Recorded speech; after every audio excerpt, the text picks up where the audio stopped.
Hello guys, कैसे हो आप। आशा करता हूँ बहुत ही अच्छे होंगे। आज हम इस वीडियो में आरक्षण यानी कि रिजर्वेशन के बारे में जानने वाले हैं, तो बने रहिए हमारे साथ। और यदि आप बीएससी नर्सिंग के स्टूडेंट हैं तो ये वीडियो आपके लिए और भी अधिक इम्पोर्टेंट होने वाला है, क्योंकि वैसे ये वीडियो हर व्यक्ति के लिए इम्पोर्टेंट है जिनको आरक्षण के बारे में पता नहीं है।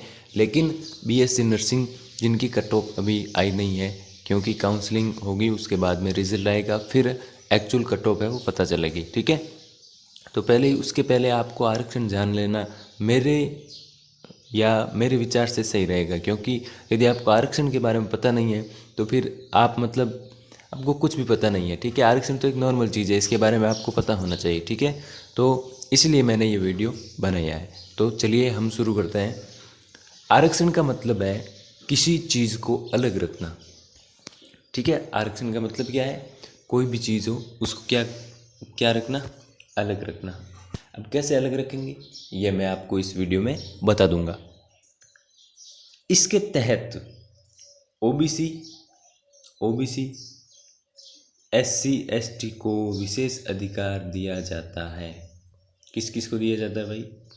एससी एसटी ओबीसी और एससी और ईडब्ल्यूएस, इन सब को क्या दिया जाता है? विशेष अधिकार दिया जाता है। अब देखो भाई, ऐसा होता है तो ऐसा होने का कारण क्या है, मकसद क्या है?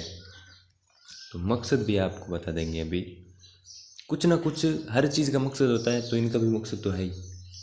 ठीक है ना। तो देखो क्या होता है कि बात करते हैं अपन इसके मकसद के बारे में।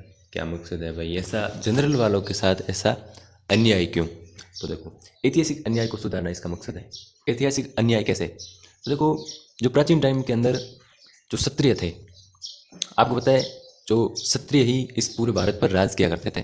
ठीक है, और क्षत्रियों के अंडर में जो ये ओबीसी एससी एसटी ये जितनी भी कौम है वो इनके अंडर में काम करती थी।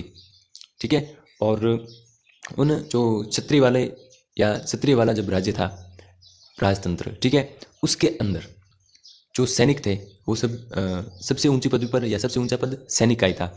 और सैनिक सैनिक में भर्ती होना, इसके लिए एलिजिबिलिटी क्या होती थी कि वो क्षत्रिय होना चाहिए, राजपूत होना चाहिए। ठीक है, तो यदि कोई राजपूत नहीं होता था उनको नीची जो नौकरी थी उन पर रख लेते थे, किसी को सेवादार, किसी को कुछ, किसी को कुछ। ठीक है, अब देखो, अब ऐतिहासिक अन्याय को सुधारने का मतलब क्या है? देखो, पहले क्या था, क्षत्रिय जो थे वो सबसे ऊंची पदवी पर थे। अब राजा थे तो सबसे ऊंची पदवी पर क्षत्रिय होंगे। अब क्या है, ओबीसी एससी एसटी को अपनी जागीर समझते थे, मतलब इन जो ओबीसी वाले एससी एसटी वाले थे ये इनके अंडर में काम करते थे। सही। अब देखो, आरक्षण सिर्फ ओबीसी ईडब्ल्यूएस एससी और एसटी को है। अब देखो कितना कुछ आरक्षण है, कितना कुछ नहीं है, इसके बारे में हम देखते हैं अभी। देखो, ओबीसी को है 27% आरक्षण। ठीक है, ईडब्ल्यूएस को है 10% आरक्षण, एससी को है 7.5% आरक्षण और एसटी को है 15% आरक्षण। कुल मिलाकर 49.5% जो आरक्षण है वो है। और पीछे बचा 49 नहीं, इधर 59 है। ठीक है, 49 नहीं, इधर 59 कर लेना, ये इधर ये 5 है। ठीक है, 49, ये 59.5% तो आरक्षण है।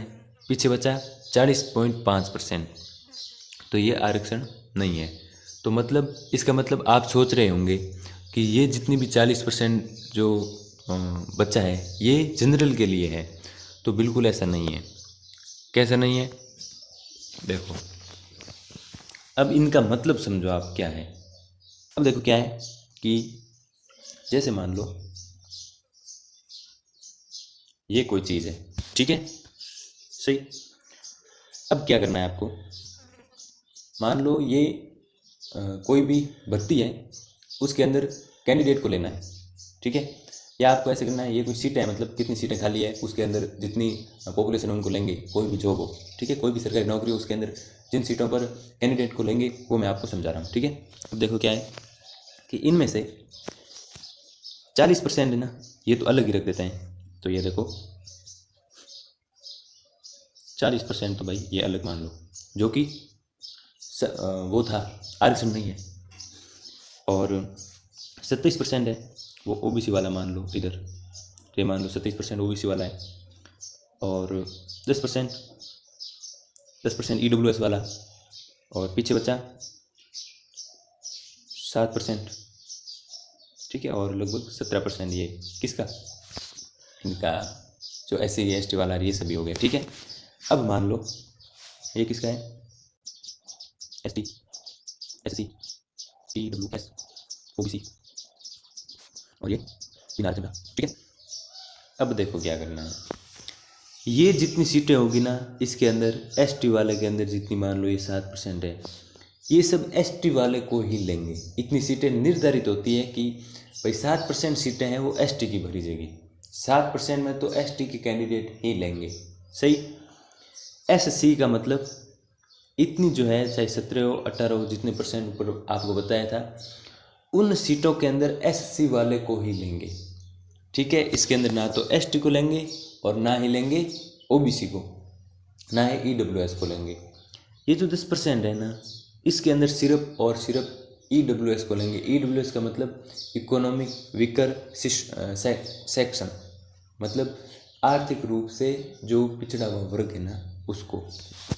OBC है तो इतनी जो सीटें है ना ये OBC कैंडिडेट ही लेंगे, ठीक है, OBC कैंडिडेट को ही लेंगे। अब पीछे बचा ये 40%, ठीक है। इसके अंदर है ना, जैसे OBC को ही लेंगे, ST को ही लेंगे, SC को ही लेंगे, जनरल वालों को ही लेंगे, सबको लेंगे, ठीक है। इसके अंदर आपके नंबरों के हिसाब से होगा। अब मान लो ये सीटें भी भरी गई, ये भी भरी गई, या ये भी भर गई, ये भी भर गई, ठीक है। अब क्या है, कोई जनरल का बंदा है उसके 70 नंबर आए हैं, और कोई ST का बंदा है उसके 70 या 71 नंबर आए हैं, 71 या 70 ही आए हैं, तो फिर वो इसके अंदर ये एक सीट ले लेगा, और ST की जो एक सीट है वो खाली रह जाएगी। तो उस ST के अंदर जो भी सीट खाली रहेगी ना, उसके अंदर ST का एक बंदा आ जाएगा जिसके नंबर कम है, ठीक है। ऐसे होता है आरक्षण का सिस्टम। आई बात समझ में। अब देखो 1% मेरे हिसाब से आपके मन में ज़रूर दौड़ रहा होगा कि आरक्षण देखो, अब 37% आरक्षण जैसे मान लो इसके अंदर है 27%, तो 37% आरक्षण है, तो 37% है, तो आप ये सोच रहे होंगे कि भाई 37% है तो बहुत है ज़्यादा आरक्षण, सबसे ज़्यादा आरक्षण तो OBC का है और सबसे कम है ST का। तो देखो इधर है ना, मुझे लगता है ये 15% शायद SC का है और 7% है ST का, मेरे हिसाब से शायद, ठीक है। अब देखो क्या है, मेरा मतलब आपके डाउट को क्लियर करना था आरक्षण से रिलेटेड, ठीक है। अब देखो क्या है कि 37% आरक्षण है, तो इसकी जो पॉपुलेशन है ना, ये पूरे इंडिया के अंदर लगभग 35 से 40% है OBC की पॉपुलेशन, लगभग की बात कर रहा हूँ मैं, ठीक है। अब 35 से 40% जो पॉपुलेशन है वो OBC की है, उसमें 27% आरक्षण है, सही। अब देखो जो EWS वाले हैं इनकी पॉपुलेशन है ना, ये इतनी है, मतलब लगभग 7 से 8% ही EWS वाले हैं, ठीक है। और जो SC वाले हैं ना, SC और ST वाले, इनकी पॉपुलेशन तो कम है, इनकी पॉपुलेशन कम है, फिर भी सीटें ज़्यादा है।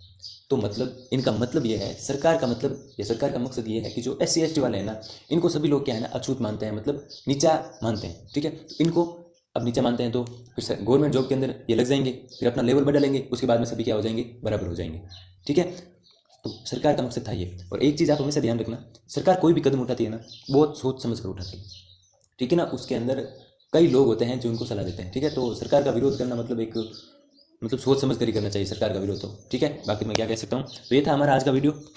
और एक चीज़ देखो मैं और बता देता हूँ, चैनल को है ना सब्सक्राइब जरूर कर लें, ठीक है ना।